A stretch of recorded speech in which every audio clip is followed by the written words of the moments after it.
Hello everyone. दोस्तों एक बार फिर से आपका स्वागत है आपके अपने यूट्यूब चैनल पे। आई होप कि दोस्तों आगामी परीक्षाओं की तैयारी आपकी बहुत अच्छी चल रही होगी। इसी तैयारी को और बेहतर बनाने के लिए इंपॉर्टेंट क्वेश्चन की दोस्तों एक नई वीडियो मैं आपके सामने लेकर आ चुका हूँ। इसमें मैंने हिंदी के इंपॉर्टेंट क्वेश्चन को लिया है। तो चलिए दोस्तों साथ मिलकर आज की वीडियो को स्टार्ट करते हैं। आज की वीडियो में पहला सवाल हमसे कहता है, विश्व हिंदी सम्मेलन का पहला आयोजन कहाँ हुआ था? चार ऑप्शन है, नागपुर, मॉरिशस, लंदन या फिर भोपाल। तो विश्व हिंदी सम्मेलन का पहला आयोजन हुआ था नागपुर में। ऑप्शन नंबर ए हो जाएगा इसका बिल्कुल राइट ऑप्शन। इसके साथ ही दो तीन चीज़ें और आपको याद होनी चाहिए। कब हुआ था अगर आपसे पूछा जाता है तो 10 से 14 जनवरी 1975 को हुआ था।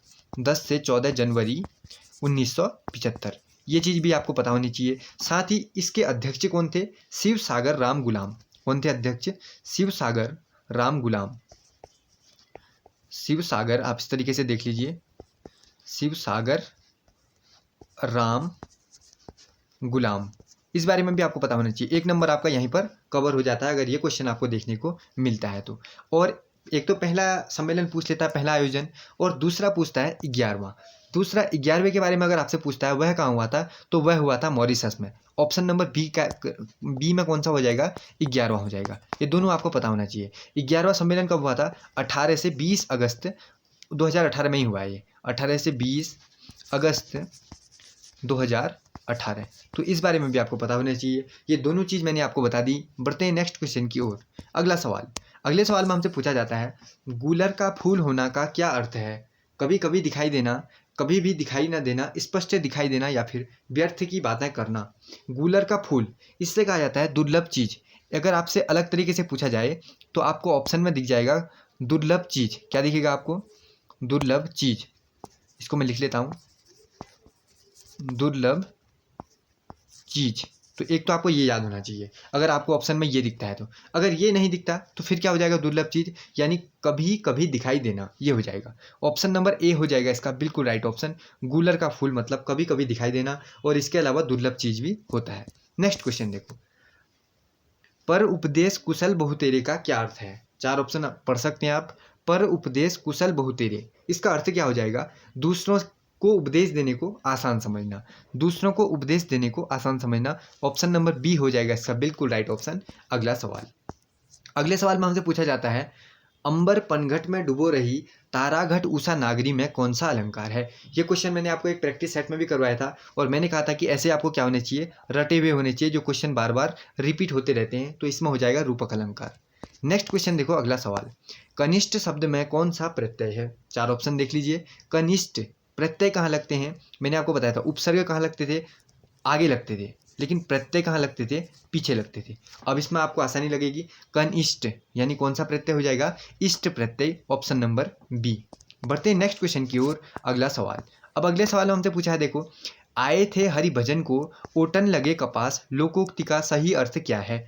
इसमें मैं ऐसे इंपॉर्टेंट क्वेश्चन को लाया हूँ जो सीधे सीधे आपके एग्जाम में देखने को आपको मिल सकते हैं। तो बताओ, आए थे हरि भजन को ओटन लगे कपास, यानी जिस काम के लिए आए थे उसे छोड़कर किसी और काम में लगे हुए हैं।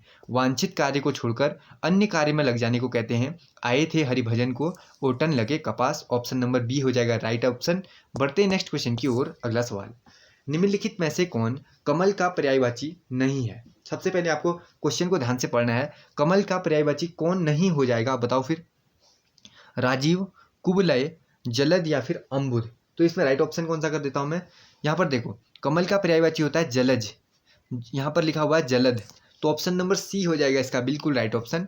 नेक्स्ट क्वेश्चन, अगला सवाल, स्वयंभू शब्द का सही अर्थ क्या है? स्वयंभू शब्द का सही अर्थ क्या हो जाएगा?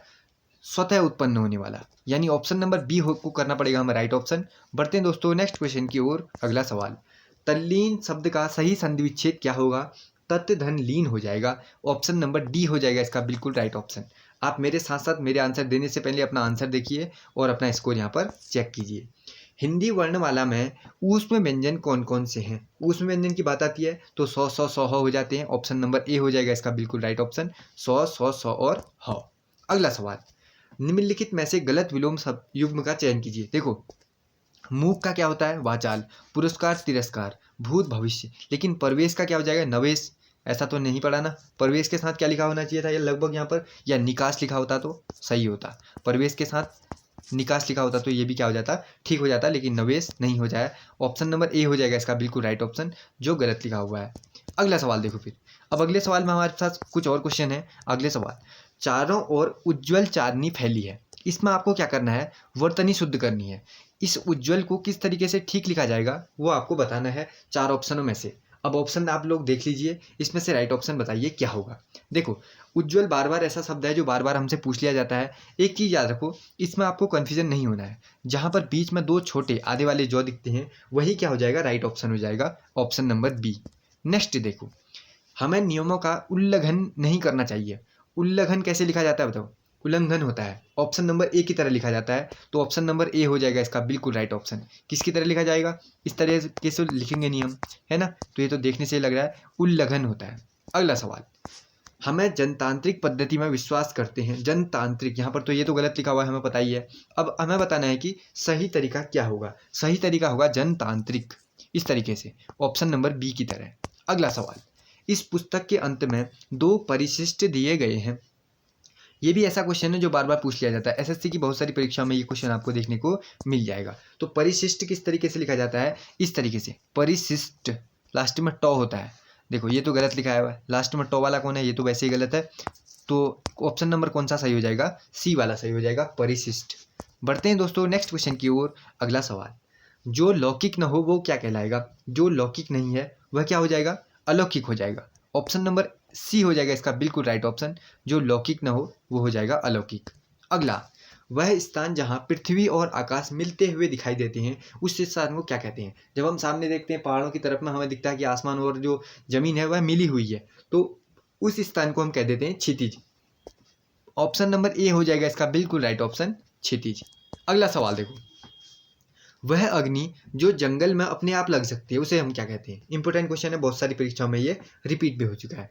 वह जंगल में खुद ही लगने वाली को कहते हैं हम दावानल, दावानल। ऑप्शन नंबर ए हो जाएगा राइट ऑप्शन। अगले सवाल की तरफ हम साथ में बढ़ते हैं। ऊपर से मिलाया गया हो वह क्या कहलाएगा। ऊपर से मिलाया गया हो वह कहलाएगा प्रक्षिप्त। ऑप्शन नंबर ए हो जाएगा इसका बिल्कुल राइट ऑप्शन। अगला सवाल, अगले सवाल में हमसे पूछा है, जिसे तैर कर पार करना कठिन हो वह क्या कहलाएगा, बताओ फिर।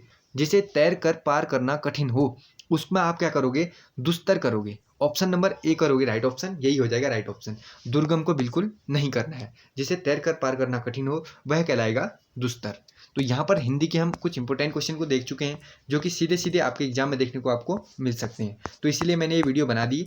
आई होप कि दोस्तों आपके काम की ये वीडियो होगी। अगली वीडियो में हम उत्तराखंड के कुछ इंपॉर्टेंट क्वेश्चन को देखने वाले हैं। वैसे तो हमने उत्तराखंड का अधिकतर चीज़ें मॉक टेस्ट के रूप में पूरी कर ली हैं, लेकिन कुछ ऐसे थे जैसे नदियों से क्वेश्चन थे वो मैंने आपको नहीं कराए हैं, तो कल नदियों वाली वीडियो भी आपको देखने को मिल जाएगी। बहुत जल्द मुलाकात होगी नई वीडियो के साथ में, तब तक के लिए गुड बाय।